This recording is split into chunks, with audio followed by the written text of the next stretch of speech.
मेरा चंदनपुर मकान है। मेरा नाम चंदू साल सौदागर लोग कहते हुए प्रतिदिन मैंने लदनिया करने जाता हूँ और हमारे पास हमारे महारानी के 6 लड़का हुआ। ऐसा ईश्वर के दिन होगा इस सब के सीख भगवान छीन लिया। सतमा में महारानी के गोसे जी से बाला लखिंदर मैंने पंडित बुला के नाम लिखवाया था। जाओ बाला बाबू के स्कूल भेज दो और स्कूल में नाम लिखवा दो और पढ़ाई लिखाई ढंग से होना चाहिए।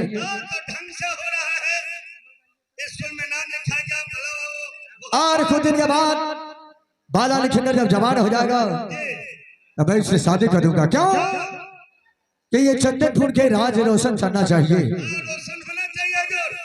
क्योंकि मेरा 1 पॉइंट 2 पॉइंट 3 पॉइंट 14 पॉइंट खत्म होने वाला है।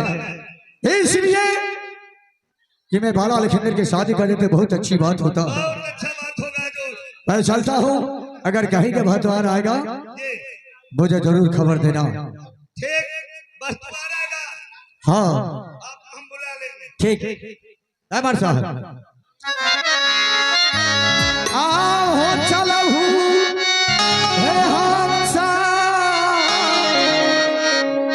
अगर पूरा यहाँ नहीं आ पाया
हेलो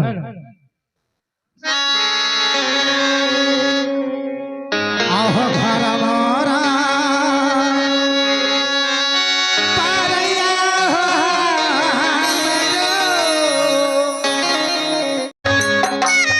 आहो हमारा के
अहो पर सजबा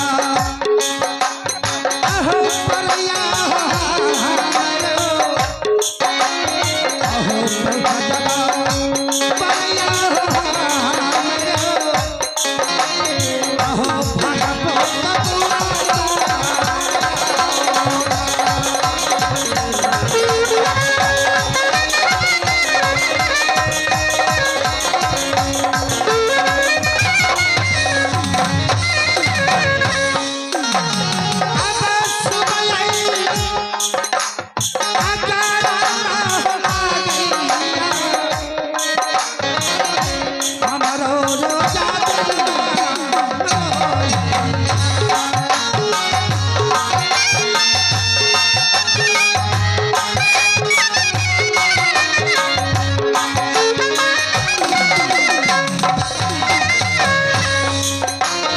अहो गुरु जी के नैया होला गैया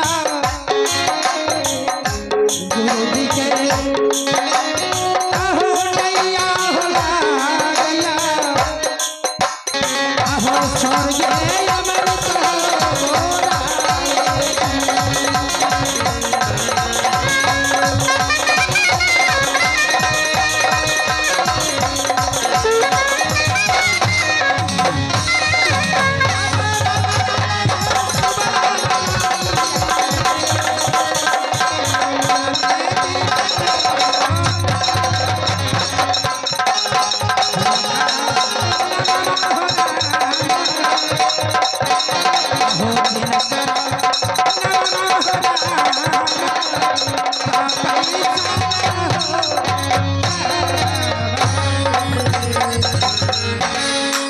मेरा मकान बाबूराज में पड़ता है। हमें लोग बेचुसा कहते हैं। 14 कोस की राज बाबूराज है। अगर मैं पार है तो हमारे पुत्र है, जिस पुत्र का नाम है हंस और वंशा। एक हमारे पास पुत्री है जिसका नाम बेहुला है, शादी जोग हो चुकी है। 4 पान में 3 पान बिक चुका है। अब 3रा पान में एक बच्ची हुआ जिसका नाम बेहुला है, शादी जोग हो चुकी है। इसलिए मैंने चला हूं एक लड़का की खोज में। अगर हमारे बच्चे जो लड़का कहीं मिल जाते हैं तो मैं बस अपनी बच्ची का शादी करूंगा और सर का बोझ अपना हटा लूंगा। लेकिन चलते चलते मुझे पाप थक गया, लेकिन कहीं पता नहीं चल रहा है। कहिए कहाँ जाना है हमको? लीजिए आप लोग सुने। एक तो अपना मुसीबत के कारण मैं भटक रहा हूं, और दूसरे में आकर मुझसे क्या कहता है, कहिए कहाँ जाना है मुझको। रे चुट्टा, तुमको कहाँ जाना है ओ मुझे क्या मालूम है। एक हो जहाँ मैं फल्ला गांव में जाना है, तब न तुमको पता बताऊंगा। आप कहाँ जाने के लिए सोच रहे हैं? 10 स्टेप आगे बढ़ते हैं, 10 स्टेप पीछे हटते हैं, और बराबर के लिए सोचते हैं कहाँ जाना है। हमें जाना है चंदनपुर राज। चंदनपुर राज? हाँ, जहाँ की राजा चंदू सौकार है। हाँ, चंदूसा। मैंने सुना है जो उनके पास एक पुत्र है जी, शादी जोग हो चुके हैं। शादी जोग हो गए, इसलिए आगे मालूम चला है, इसलिए मैंने इस राज में पधारा हूं। अच्छा ठीक है, बैठ जाइए। आप जाए यहाँ से, लेकिन ये बताइए कि आप कौन है यहाँ के? उन्हीं का सिपाही है। बैठ जाइए। यानी चंदू सरकार जी का सिपाही सिपाही हो जी। जब घबराइए नहीं, मैं यहाँ इंतजार करता हूँ, और जाओ उन्हें जाके खबर करो। एक बार त्योहार अपने दरवाजे बनाकर बैठे हुए हैं। बैठ जाइए बैठ जाइए बैठ जाइए, कुर्सी मिला है, बैठ जाइए।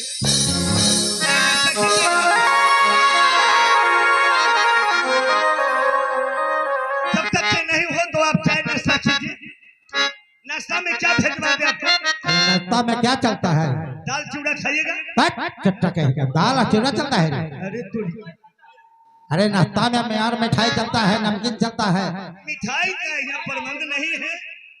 तब नाश्ता की व्यवस्था खत्म करो। एक गिलास पानी और थोड़ा दाल चूड़ा। खुश रहो बहादुर, क्या समाचार है रे? समाचार तो बहुत अच्छा है। एक बार तुम्हारा आपके दरवाजे पर बैठा। दरवाजे पर हुए हैं? जी हाँ, नाश्ता की व्यवस्था किया कि हर नहीं? चीज का व्यवस्था हो गया। सुतू गैस पर ठंडा थोड़ा सा नमकीन चल गर्मी गया। का समय है, ठंडा चाय की व्यवस्था किया है? ठंडा चाय भी चल गया। हैं? हाँ, एक गिलास चल गया। चल गया है? चलो मैं चलता हूँ।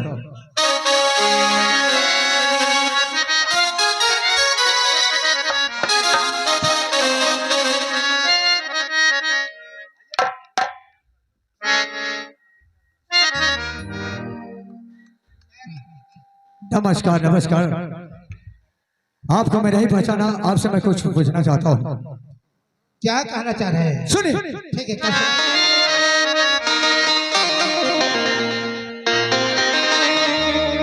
आहो कहा तोरा घरवा होला, आहो कहा बापा,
आप बताइए कि कहाँ के रहने वाले हैं, जानना चाह रहे हैं? और क्या आपका नाम है, हाँ, और किस गांव से आप चंदनपुर रात में आया हूँ, बुलाया? ये जानना चाह रहे हैं?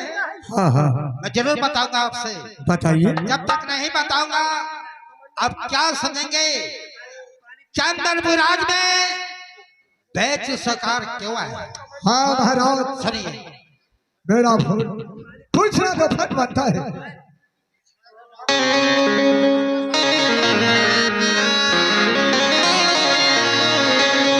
आहो घर मोरा पर में हो कारैया, आहो पापा हो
करई भुवनमा सहमहु अहो करई भुवनमा सहमहु अहो घूमे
आपको मकान बाबापुर शहर में है। हाँ चन्नो जी। आपका नाम बेचू शाह है। हाँ। आप 12 वर्ष पहले मैंने सुन चलता था हाँ। कि आपको पास में एक बच्ची है। हाँ चन्नो बाबू। ये आपको शादी जोग हो चुका है। हाँ। लेकिन बेचू बाबू कहिए। मेरे पास में 6 लड़का हुआ। ईश्वर का ऐसा देन था। हाँ। कि सबके संग भगवान ने छीन लिया। उसके बाद 7वां में बेटा बाला लखिंदर के जन्म हुआ। मैंने काशी नगरी से विद्वान पंडित बुला के उसके भाग नक्षत्र दिखाए। क्या हुआ? ओ पंडित जी बताए कि बहुत भाग नक्षत्र बहुत बच्चा के अच्छा है। बहुत सही मैंने बात उसे है। नाम स्कूल में मैं बेचू बाबू लिखवा दिया है। हाँ।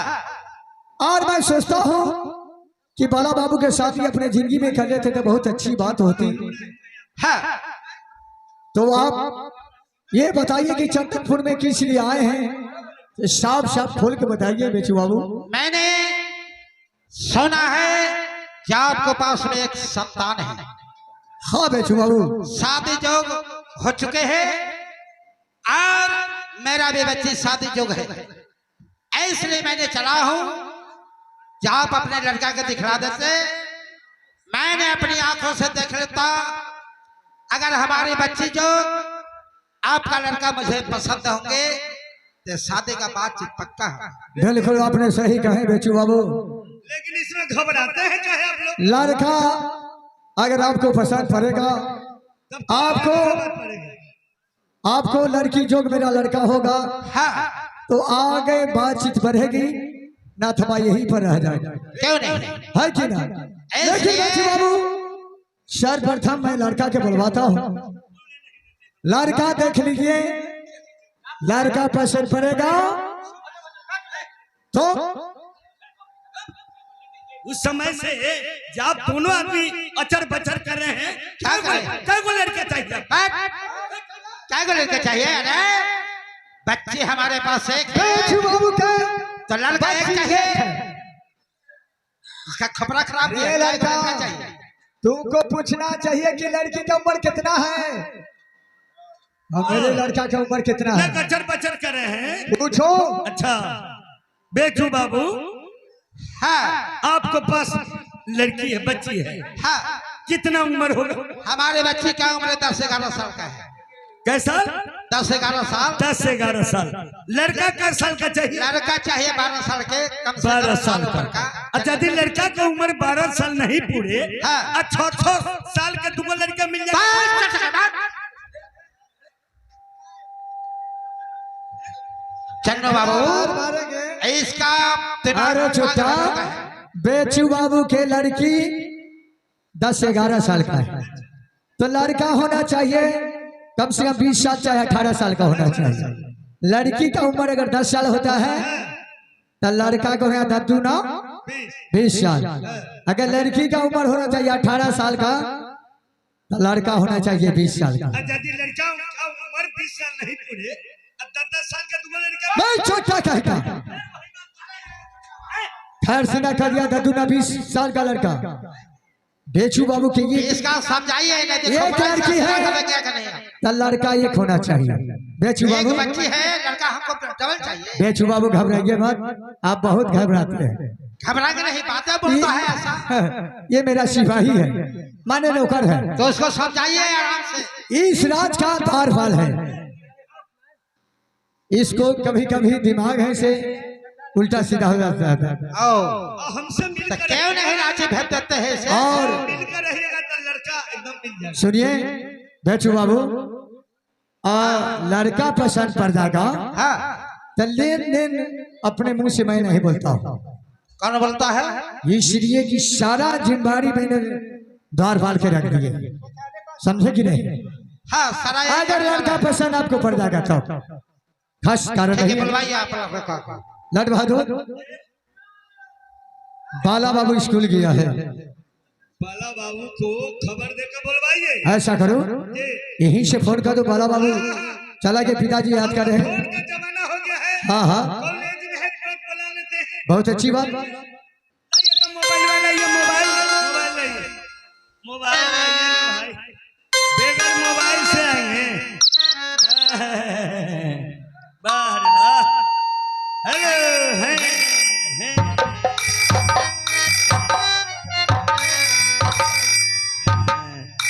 हेलो मास्टर साहब। हेलो, हाँ हाँ हम चंदनपुर से बोल रहे हैं। बाला बाबू जो हैं स्कूल में, उनको जल्द से जल्द हमारा गाड़ी कॉलेज के गेट पर स्कॉर्पियो लगा हुआ है जी। बाला बाबू को फौरन भेज दीजिएगा जी। हाँ हाँ, हम चंदनपुर से बोल रहे हैं। हेलो बाला बाबू, हाँ हम अभी तो नौकर बोल रहे हैं, आइए अंदर में, नहीं सुन रहे हैं। मालिक जाइए तो थोड़ा।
मरसा है थोड़ा देखिए तो मोबाइलवा गड़बड़ है क्या? ए मिस्त्री के पास जाना होगा। ये तो मोबाइल बहुत बढ़िया है। फिर से धरा है तन बजाइए तो भाई।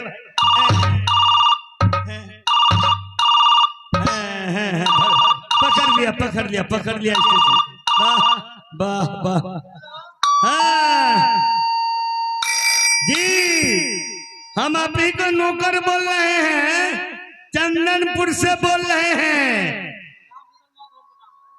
मेरा नाम राम सुधर महतो। आप ही का नौकर बोल रहे हैं? नहीं, राम सुधर महतो। बाला बाबू अरे आपका गाड़ी लगा हुआ है कॉलेज में, तो पर भी इतना देर हो रहा है। आ गए, वाह वाह। हेलो जी। देखिए जी आप ही को नौकर है। अच्छा हो सकता है अभी कला चलता होगा, लिखते होंगे, कोई बात नहीं है। लिखना पढ़ना बहुत अच्छा चीज है, लिखेंगे पढ़ेंगे हर बात होगा।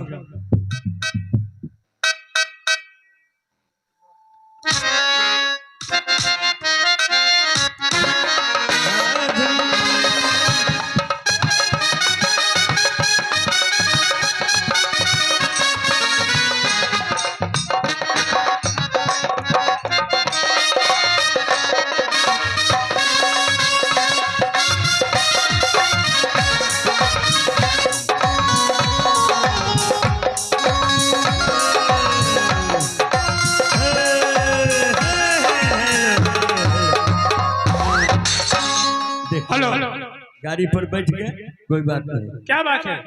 प्रणाम है जोर। खुश रहो। चलिए घर पर जितना जल्द हो उतना जल्द आपको देखने के लिए बरतुहार आए हुए हैं। क्या हुआ? बरतुहार मतलब नहीं समझे? नहीं। अगुआ लोग आए हुए हैं आपको देखने के लिए। आपका शादी होगा मालिक। लेकिन सुनो जी, शादी तो बाद में होगा। जी जी जी अभी अभी जो तो फोन किया है, जी जी, ये मोबाइल कहाँ से लाए हो? ये मारूगंज से लाए थे, नोकिया कंपनी के 1650 है हजूर। जाओ रे बेहुदा कहीं का रे। हैं? आँख नहीं है तो दिमाग नहीं है रे। दिमाग तो बहुत है। नोकिया कंपनी का 1650 है कि बाटा कंपनी का चप्पल है? इसीलिए हम लगाते हैं कान में तो महक आता है नाक में। जा रे तोरी, ये टावर के ना धरिया सर। चलिए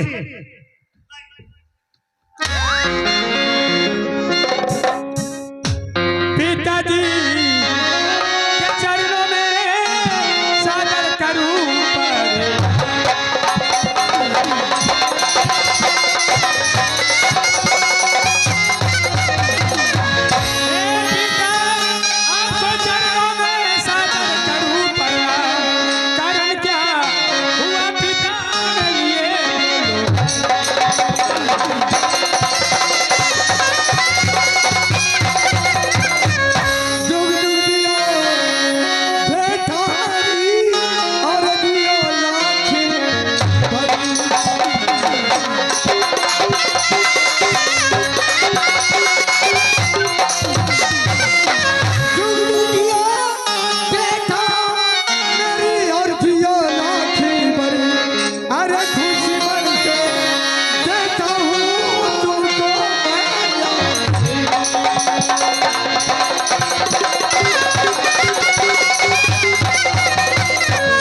पिताजी।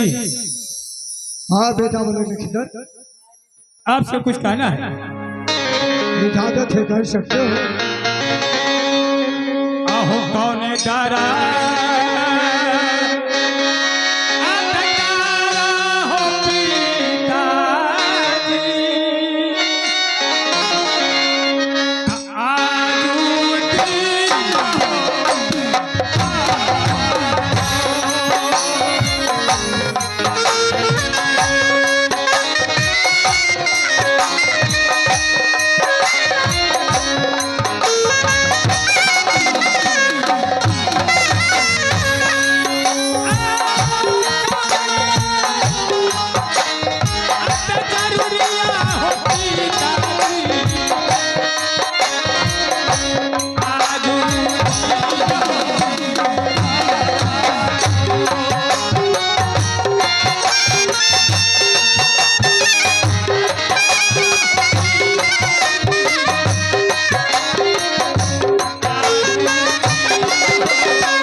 बाला लखींदर आपने शादी के लिए तय कर लिया?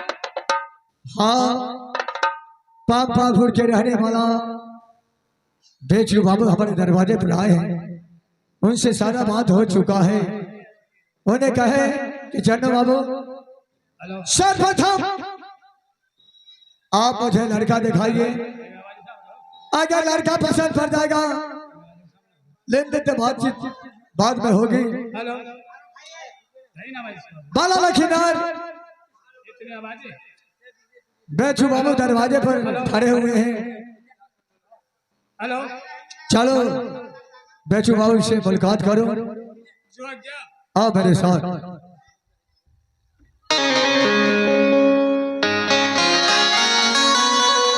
बेचू बाबू हाँ चन्नू बाबू आगे हमारा बढ़ना। बेटा बाला लखींदर आ चुका है। कहिए सामने आने के लिए। सर्वप्रथम आप कुछ पूछ सकते हैं? क्यों नहीं?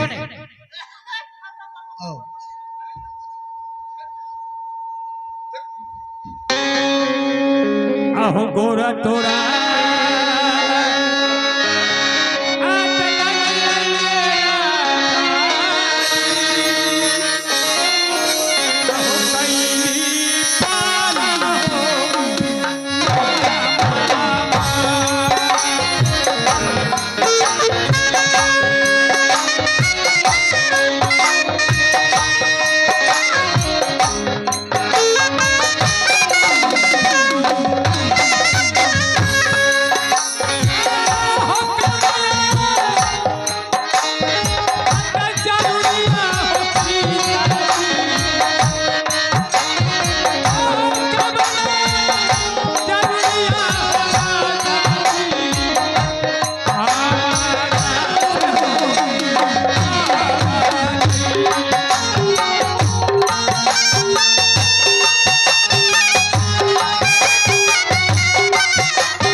सामने सिराज में आपका मकान है। क्या आपका पिताजी का नाम है और क्या नाम आपका बदन का है, यही मैं जानना चाहता हूँ। लेकिन महाराज हाँ हमारा पता हमारे द्वारपाल पिताजी नहीं बताए। बताए हैं, लेकिन मेरा फर्ज बनता है जिस काम के लिए मैंने आया हूं, अगर काम सही सफल ना हो तो फिर यहाँ आने का मकसद क्या? ठीक है सुनिए। कैसे? आहो हमारो घरवा होला गैया,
पूरा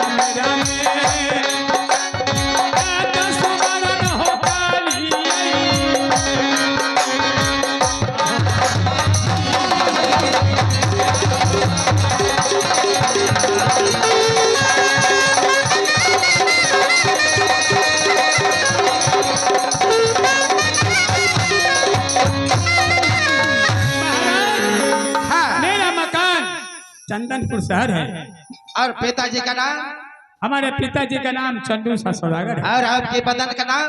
और मेरा नाम पला लखिंदर है। बस इतना ही सवाल आपसे था, आपने सवालों के जवाब सही ढंग से दिए हैं, अब आप जा सकते हैं। महाराज को प्रणाम। खुश रहिए।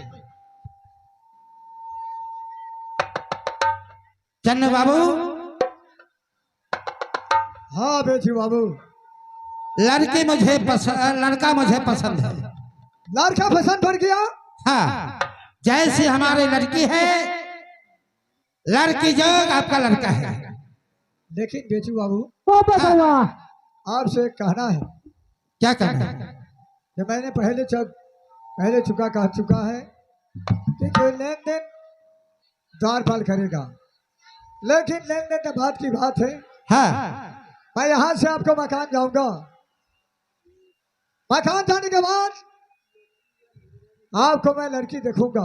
हाँ, अगर मेरे लड़का जोग लड़की होगी हाँ, तो बातचीत आगे बढ़ेगी, नहीं तो क्यों नहीं? यहीं से। ठीक है महाराज, जैसी आप क्या किया ऐसा मैं पालन करने के लिए तैयार हूँ। लेकिन बेटी बाबू, हाँ, आप कब बुलवाते हैं कि लड़की देखने के लिए? ऐसा कीजिए, मैं आया हूँ, आप यहाँ से हमारे संग चलिए और आप सीमान पर बैठ जाएंगे। चाय नाश्ता की मैं यहाँ व्यवस्था करवा दूंगा और उसके बाद मैं घर पर जाके खबर कर दूंगा। सारा व्यवस्था हो जाएगा। बैठ बाबू, हाँ साथ में तो नहीं जा सकता हो, इसलिए आज छोड़िए, कल हाँ नहीं आऊंगा, परसों आपको दरवाजे पर चलूंगा। ठीक है चन्नू बाबू। कल 25 तारीख है, हाँ 26 तारीख के मैं आपको दरवाजे पर 10 बजे तक चलाऊंगा। जरूर मैं आपका इंतजार करूंगा। जय हो। नमस्कार बेचू बाबू। लाड बहादुर, अगर घर पर नहीं कोई रहता है अच्छा तो देवाल से राय लेके कहीं अच्छा, अच्छा, ठीक। जाओ महारानी के बुला के ले आओ, ठीक ये महाराज चंदू बाबू बुला रहे हैं, ठीक जाओ।